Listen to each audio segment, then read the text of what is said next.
మరియు యెహోవా మోషేతో ఇట్లనెను, నీవు పరిమళ ద్రవ్యములను అనగా జటామాంసి, గోపీ చందనము, గంధపు చెక్క అను ఈ పరిమళ ద్రవ్యములను స్వచ్ఛమైన సాంబ్రాణిని సమభాగములుగా తీసుకొని వాటితో ధూప ద్రవ్యమును చేయవలెను. చెప్పండి, ఏం చేయాలి? చెప్పాలి గట్టిగా. ధూప ద్రవ్యం. శ్రద్ధగా నా మాటలు వినే ప్రయత్నం చేయండి బిడ్డలారా. మీరు నా ముఖం చూస్తే తప్ప కథ నడవదు. ఏ విలేకరి దగ్గర గెలవడం మీ దగ్గర.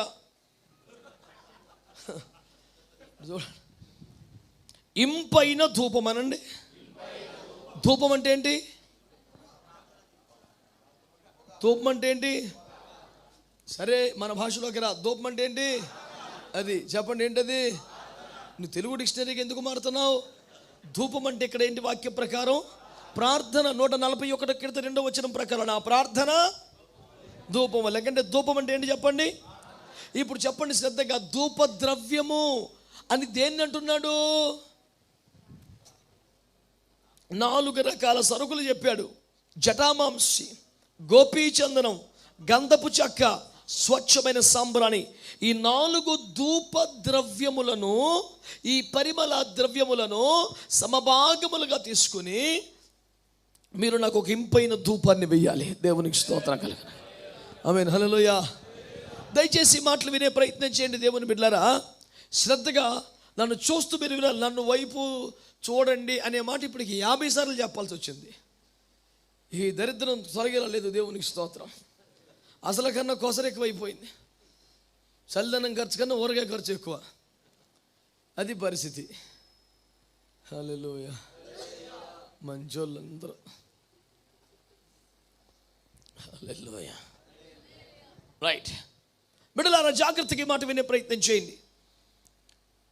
ఇంపైన ధూపం అనగా అది దేవునికి ఇంపుగా, ఇష్టంగా, అంగీకారంగా ఉండాలి. ఇప్పటికి అటు చూసినా పర్లేదని అది పెట్టాను. నా ఇంకా చూడక్కర్లేదు. మీరు ఫెసిలిటీ అదే. మేడం తిప్పే నొప్పి నోడందరూ అటు తిప్పుకోండి. హల్లెలూయా. స్తోత్రం చెప్పండి. సరే, జాగ్రత్తగా ఈ మాటలు వినే ప్రయత్నం చేయండి దేవుని బిడ్డలారా. ఇంపైన ధూపం అనే దానికి సంబంధించి ఎందుకు దేవుడు దాన్ని ప్రత్యేకంగా చెప్తున్నాడంటే, ఒక కనాను స్త్రీ, తూరు సీదోను ప్రాంతములకు చెందిన స్త్రీ, సురఫెనిక వంశానికి చెందిన స్త్రీ, తన కుమార్తె దయ్యము పట్టి చావ సిద్ధమై ఉన్న పరిస్థితులలో యేసు ప్రభుని వెంబడిస్తూ కనికరించమని సహాయాన్ని అర్థించిన సందర్భంలో వినబడనట్టే ప్రభువు కొంతసేపు చేశాడు. సహాయము చేయనుని కరాఖండిగా తర్వాత చెప్పాడు. కుక్క పిల్లతో ఆ తర్వాత పోల్చి మాట్లాడాడు.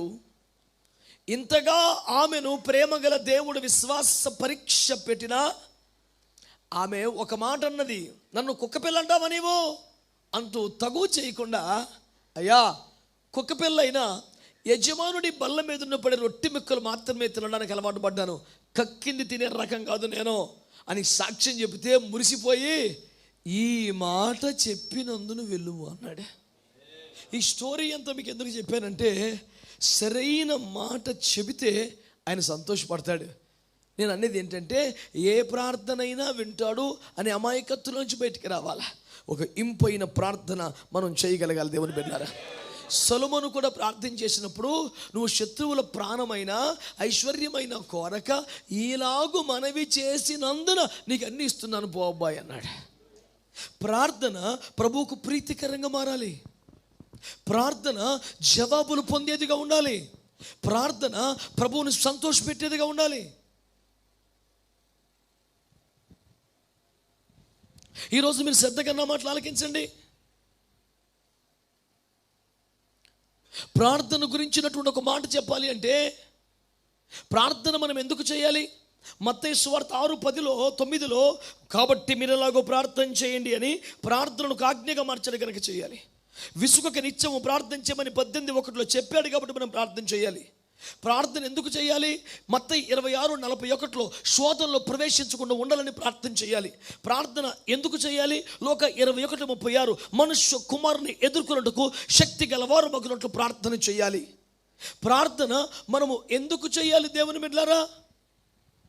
మనము నెమ్మదిగా సుఖముగా బతకాలంటే మనం ప్రార్థన చేయాలి. మొదటి 2:1 స్తోత్రం చెప్పండి గట్టిగా. ఆమేన్. హల్లెలూయా, హల్లెలూయా. ప్రార్థన ఎందుకు చేయాలి మనం? ఈ కారణాలు బైబిల్లో ఉన్నాయి.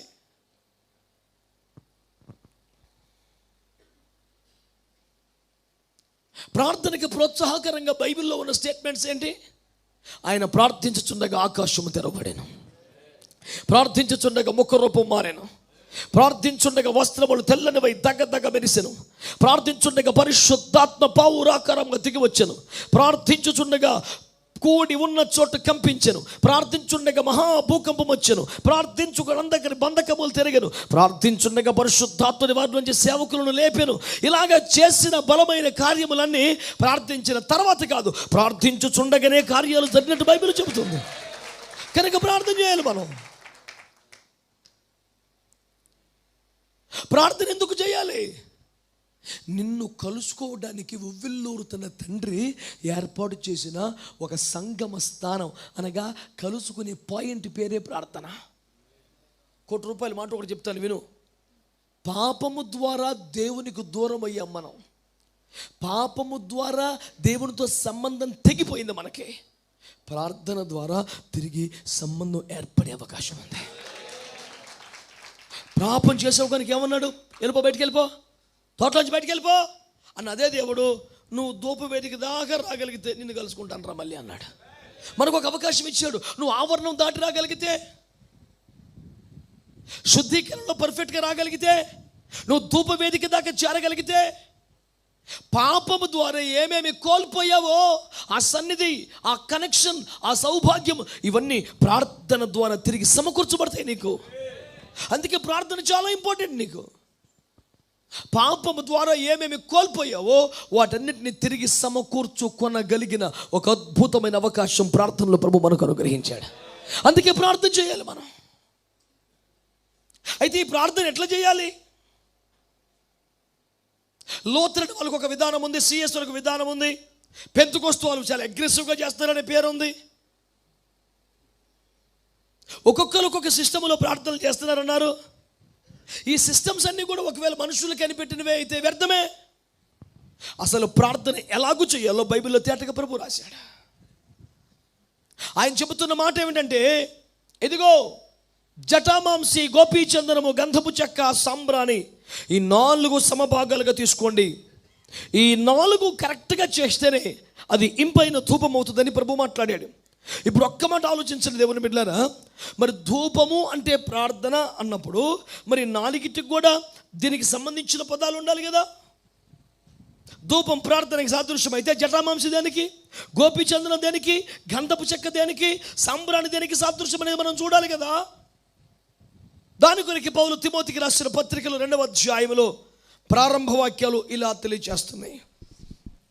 మనము సంపూర్ణ భక్తియు మాన్యత కలిగి నెమ్మదిగాను సుఖము బతుకు నిమిత్తము అన్నిటికంటే ముఖ్యముగా మనుషులందరి కొరకు, రాజుల కొరకును, అధికారులందరి కొరకును విజ్ఞాపనములను, నెంబర్ 1 విజ్ఞాపన, ప్రార్థనలు, నెంబర్ 2 ప్రార్థన, యాచనలు, నెంబర్ 3 యాచన, కృతజ్ఞత, నెంబర్ 4 కృతజ్ఞత.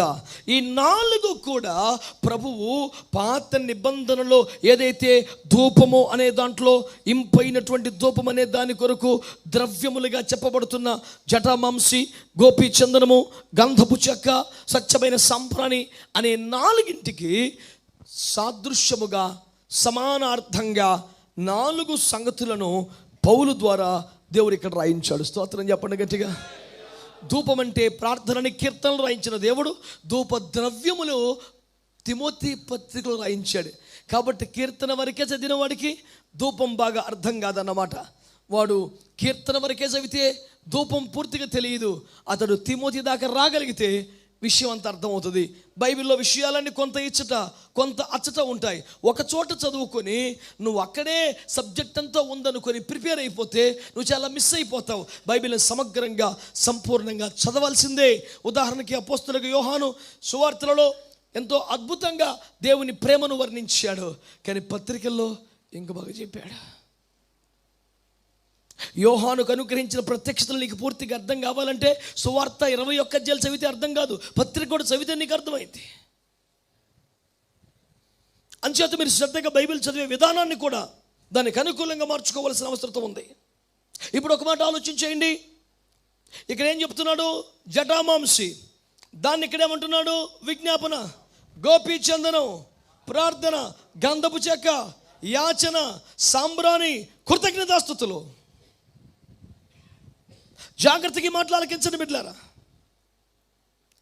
ప్రభు మనకు తెలియజేస్తున్న మాట ఏంటంటే ఈ నాలుగింటిని సమభాగాలుగా తీసుకోవాలి. అనండి గట్టిగా. ఈ నాలుగింటిని ఏం చేయాలి? ఈ నాలుగింటిని ఏం చేయాలి? ఏ నాలుగింటిని? జటామాంసి, గోపీచంద్రమ, గంధపు చెక్క, సాంబ్రాణి. ఆ నాలుగింటికి సాదృశ్య నామాలు ఏమిటి? విజ్ఞాపన, ప్రార్థన, యాచన. ఏమిటి నాలుగు? విజ్ఞాపన అంటే ఇతరుల కోసం దేవుని వేడుకోవడం. ప్రార్థన అంటే వ్యక్తిగత విషయాలు దేవుని దగ్గర చెప్పుకోవడం. యాచన అంటే ఈ రెండు ఇచ్చేదాకా బతిమలతో కూర్చోవడం.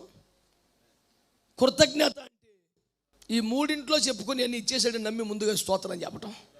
చెప్పరే గట్టిగా స్తోత్రం అని. ఈ నాలుగు ఎలా చేయాలటండి? చెప్పాలి అయ్యగారులు, అమ్మగారులు. నాలుగు ఎంతెంత వేయాలి అంటే విజ్ఞాపన ఎంత చేస్తావో, ప్రార్థన అంత. ప్రార్థన ఎంత చేస్తావో, యాచన ఎంత చేస్తావో, ఆరాధన ఎంత చేయాలి, స్తుతి, కృతజ్ఞత. ఈ నాలుగు కరెక్ట్గా బ్యాలెన్స్ అవ్వకపోవడమే ఎక్కువ మంది ప్రార్థనా పరులలో కూడా లోపం. గంటలు కొద్ది ప్రార్థించే వాళ్ళు ఉన్నారు, రోజులు కొద్ది ఉపవాసంలో ఉండే వాళ్ళు ఉన్నారు.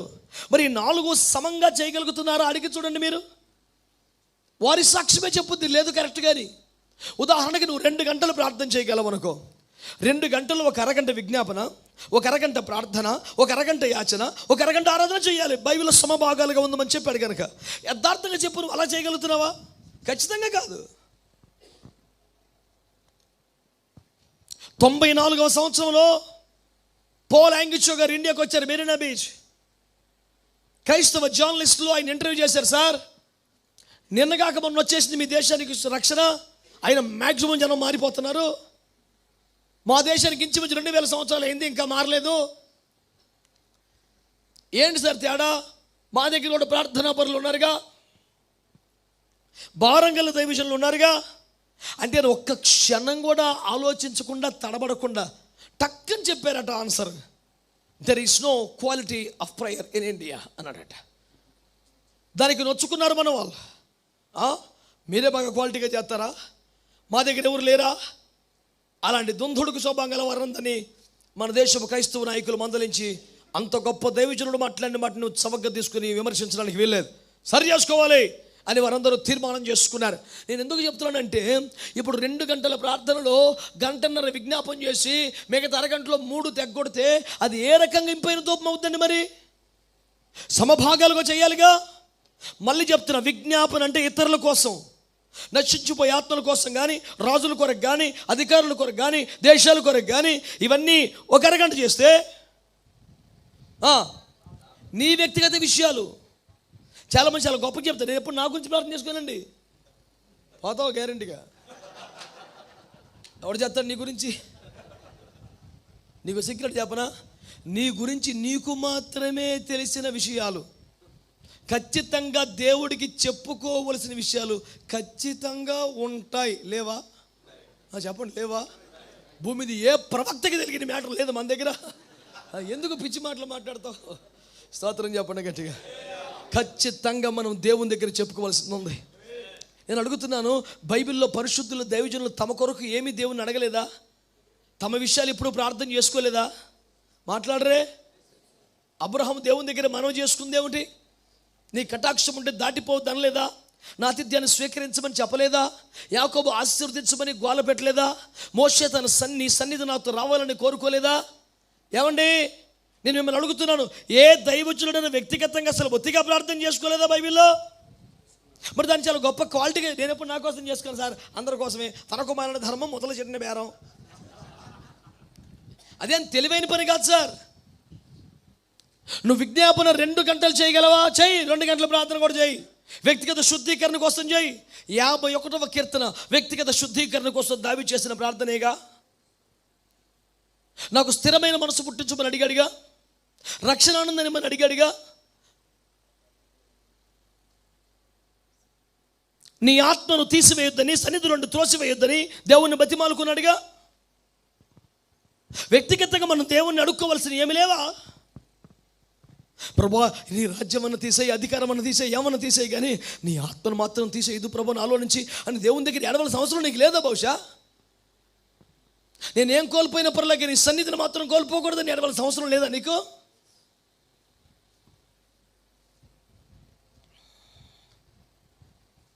ఈ రోజున మనవి చేస్తున్నాను నేను. ఇంపైన ధూపం అంటే ఏంటంటే, కొన్ని సంఘాల వారేమో విజ్ఞాపన మీద ఎక్కువ మనసు పెడుతున్నారు, కొన్ని సంఘాల వారు ప్రార్థన మీద ఎక్కువ మనసు పెడుతున్నారు, కొన్ని సంఘాల వారు యాచన, బహు అరుదే ఇది. యాచన అంటే అడుక్కోవడం, యాచించడం అంటే అడుక్కోవడం. మనం మనుషులను అడుక్కునే వాళ్ళం కాదు కదా. మనుషుల దగ్గర ఎంత ధీమాగా ఉంటామో, ఎంత ఏం తగ్గే పని లేదు, తెల్లకోటు ఉత్తజోబు, ఏం జంకే బొంకే పనే లేదు, జోబులో చేపట్టుకొని తిరుగుతుంటే ఎంత మ్యాటర్ ఉందో అనుకోండి. ఇప్పుడు తినయ్యా యోబు అంటే నా అసహ్యుల నోతి మీద చేతి పెట్టుకుంటానయ్యా. దావీదుని కోసం ప్రార్థన చేస్తాడు. ఈ పాస్టర్ ఆ పాస్టర్కి ఫ్రెండ్షిప్ ఎక్కువ, ఆయనకి బాధ వచ్చేపాటి ఈయనకి బాధ కలిగింది. ఎవరి మీద? దేవుడి మీద. నేను నమ్ముకొని ఉంటే అసలు నువ్వేం చేస్తున్నావు అన్నంత కోపం వీడికి ఉందా ఆయన దేవుడి మీద? రోగాల్ని, బాధలని, బలహీనతను ఏస్తున్నాములు గద్దిస్తున్నాను, వ్యాధిని ఏస్తున్నాములు గద్దిస్తున్నాను, అపవిత్ర పరచాత్ర వేస్తున్నాను బంధిస్తున్నాను, బలహీన పరచాత్ర వేస్తున్నాను బంధిస్తున్నాను అని అంది. గద్దించి గద్దించి గద్దించి గద్దించి ప్రభు దగ్గరికి వచ్చాడు. గాయము రేపడం నీవే, మానుపా నీవే, మానుపా.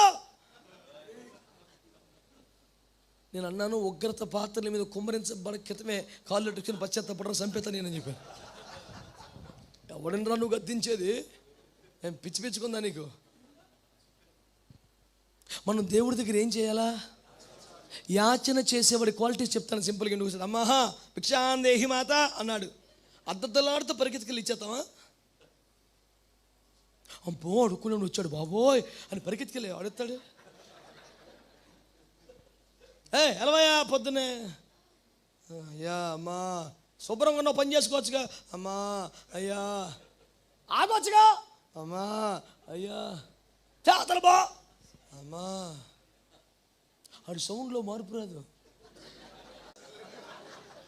ఇందుకే వర్కౌట్ అవ్వదు, మనం అలిసిపోవటం ఏమవదు. విజ్ఞాపన చేయాలి ఇతరుల కోసం. మిమ్మల్ని ఎట్టయినా కాపాడుతా అనాలి. అసలు లెక్క ఇతను అంటాడు, అయ్యా మాకు శక్తి చాలదు, ఎటు తోచకున్నది నీవే మాకు దిక్కు. ఒక రాసట్లో ప్రార్థన చేస్తాడండి. What a prayer that was. యాచన చేయాలి. ఎంత తగ్గిపోతున్నాడండి, ఎంత తగ్గిపోతున్నాడు.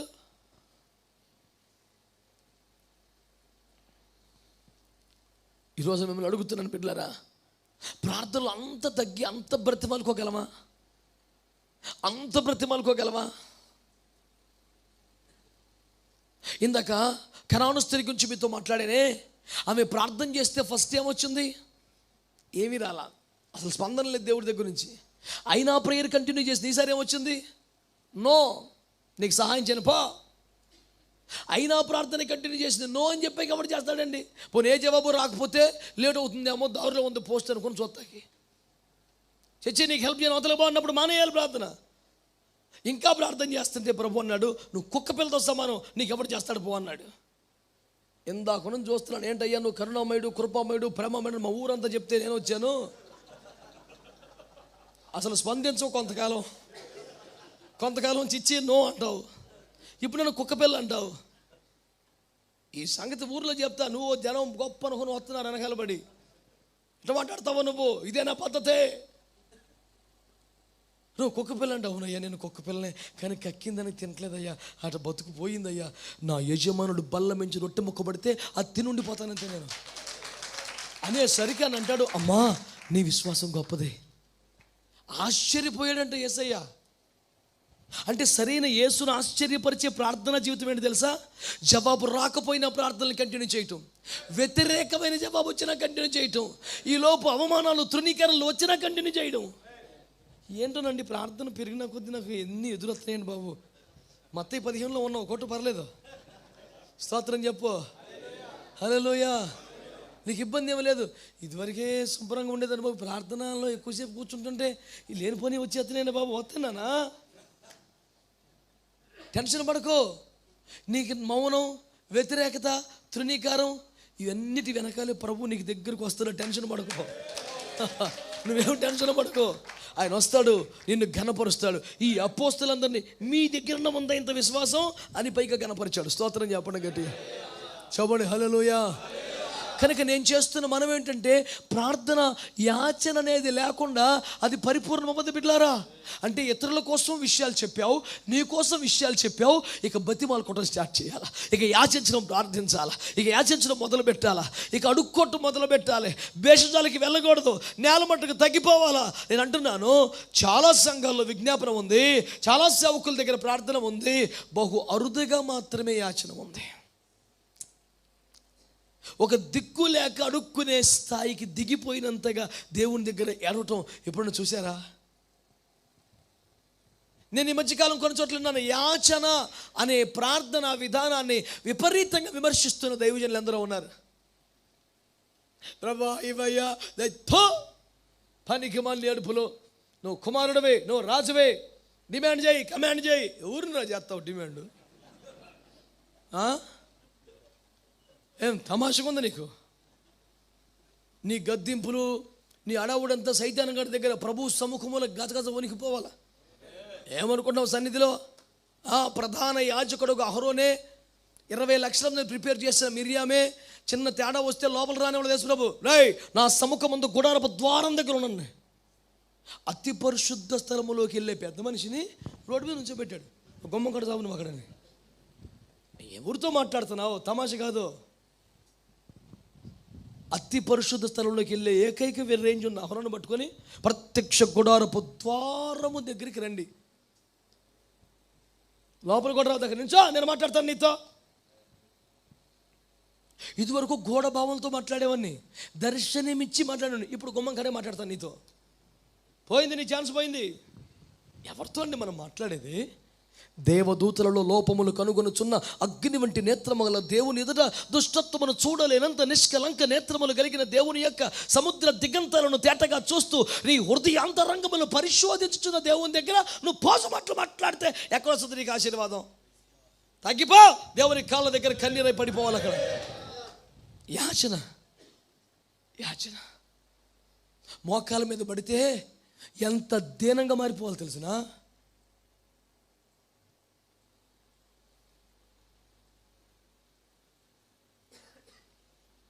విజ్ఞాపన ఇతరుల కోసం, ప్రార్థన నీ కోసం, యాచన, ఈ 2 విషయాల్లో ప్రభుని బ్రతిమాలుకుంటూ గడపడం. ఆ తర్వాత చెప్పండి, స్తుతి ఆరాధన చేయాలి, కృతజ్ఞతలు చెల్లించాలి, స్తోత్రాలు చెప్పాలా. ప్రభు చేసిన మేలు కొరకు స్తోత్రాలు చెబుదాం అని అంటే చాలా సంఘాలు అసలు సౌండే రాదు.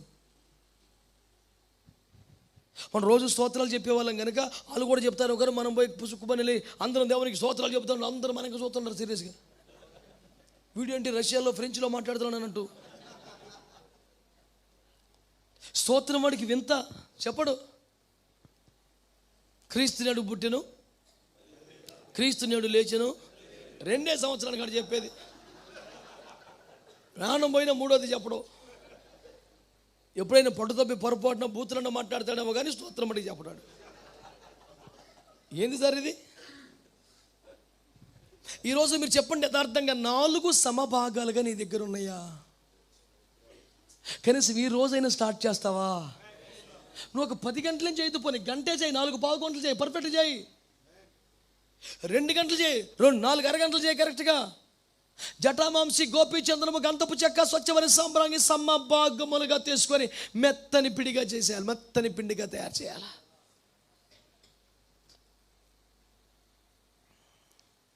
అన్ని సమభాగాలుగా ఉండాలి నీ దగ్గర ప్రార్థనలో. ఈ 4టిని సమభాగాలుగా చేసి ఏం చేయాలట? ధూప వేదిక మీద వేలు. ఇక్కడ ఒక ఇంపార్టెంట్ పాయింట్ వినండి. ఇది ధూప వేదిక అనుకోండి. 4 రకాల పొడులు తీసుకొచ్చాను, అట్లాగే వేసాను. వైగను గుప్పుమని పొగ రావాలి. వచ్చిందా? ఎందుకు రాలేదు? ఇక్కడ ఏముండాలి? నిప్పేది, అగ్నేది. నా పాయింట్ మీకు అర్థమైందా? చాలామంది అంటాడు వీడు ఉపాస కూటమైన అగ్గే అంటాడు, వీడు శృతి కూటమైన అగ్గే అంటాడు, రోడ్డు మీద కూటమైన అగ్గే అంటాడు. వీడికి ఈ పిచ్చెట్టేసుకొని వీళ్ళకి పద్ధతి వాళ్ళు లేదు. ఈ బ్యాలెన్స్డ్ మినిస్ట్రీ కాదు సార్. అంత ఉద్రేకంగా ఇప్పుడు ఆత్మ అగ్ని భాష వీళ్ళకి ఇదే పని, ఇదొక పిచ్చి. ఆడు విపరీతమైన పరిశోధన చేసి విశ్లేషణ చేసినట్టు మాట్లాడతాడు. కానీ అసలు పాయింట్ ఏంటి, అసలు పరిశోధన లేదు, బొత్తిగా పరిశీలన లేదు, ఊరక పెట్టుబడి లేని మాటలు మట్టుగా ఉన్నాయి. నేను మీకు మనవి చేస్తున్నాను, జాగ్రత్తగా వినండి. అది విజ్ఞాపన అయినా, అది యాచన అయినా, అది ప్రార్థన అయినా, అది స్తుతులైనా, అది పొడి ఏదైనా పొగ రావాలంటే కింద నిప్పుంటేనే వస్తుంది కదా. అవునంటారు కదంటారా? కింద నిప్పుంటేనే వస్తుంది కదా. అంటే ఒక అగ్ని లేకపోతే, ఒక అభిషేకం లేకపోతే నీ యాచన పని చేయదు, నీ ప్రార్థన పని చేయదు, నీ యొక్క విజ్ఞాపన పని చేయదు, నీ స్తుతులు పని చేయవు. అంటే స్తుతి ఆరాధన అనే పాయింట్లో కూడా కింద అగ్నే ఉండాలి, యాచన దగ్గర కూడా అగ్నే ఉండాలి. అంటే prayer, an intercession, a pleading and a worship, whatever it is, it requires fire. లేకపోతే అది ఒక ధూపముగా మారదు. ఆ పొడి పొడిలాగే ఉంటుంది, ఆ పిండి పిండిలాగే ఉంటుంది, ధూపం అయ్యే ఛాన్స్ లేదు. ఒకవేళ నువ్వు భారం కలిగిన వ్యక్తివి అయి ఉండవచ్చు, కన్నీరు గార్చే మనిషి అయి ఉండొచ్చు, యథార్థమైన మనస్సాక్షి కలిగి ఇతరుల మీద ప్రేమతోనే ప్రార్థన చేస్తూ ఉండవచ్చు. నీ పొడి నువ్వు సిద్ధపరిచిన పిండి పర్ఫెక్ట్, కానీ దాని కింద నిప్పు లేనందున అది పొగ రావట్లేదు బయటికి. అంటే ఈ ఉపదేశానుసారం ప్రార్థనలకు ఎందుకు జవాబు రావటం లేదు? 2 కారణాలు తేటగా కనిపిస్తున్నాయి. 1, 4 సమభాగాలుగా చేసే ప్రార్థన అనుభవం లేక. 2, 4 సమభాగాలుగా చేయగలుగుతున్నప్పటికీ దాని కింద అగ్ని అనుభవం వారికి లేక. ఫైర్ అన్న మాట ఎవరి లైఫ్లో లేదు, అసలు ఎక్స్పెక్టేషన్ లేదు. దేవుని అగ్ని దిగి వచ్చినట్లుగా వారి సంఘాలు, వారి ఆరాధనలు ఎప్పుడు సిద్ధపరచుకోలేదు. మరి 4 రకాల పొడిలో 40 రకాల పొడైనా ఏదైనా అసలు పొగ రావాలంటే కింద నిప్పేది అసలు.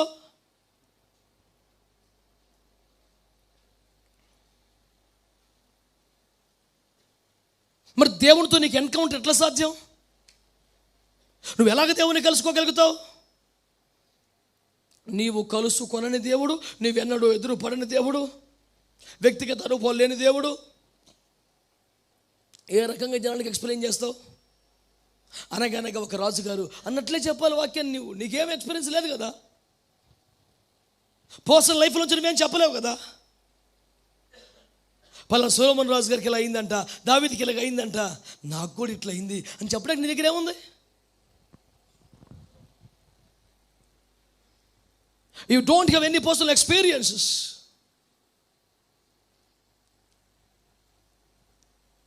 కాబట్టి ప్రార్థన ఎప్పుడు చేసినా, ఎక్కడ చేసినా అందులో ఈ 4 సమభాగాలు ఖచ్చితంగా ఉంటాయి. వీటి కింద అగ్ని ఉండాలి.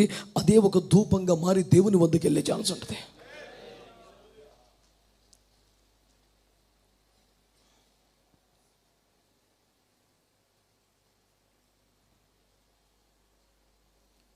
ఈ 4 సమభాగాలుగా చేయటం ఇంతవరకు నీకు లేకపోతే ఖచ్చితంగా నువ్వు స్టార్ట్ చేయాల్సిందే.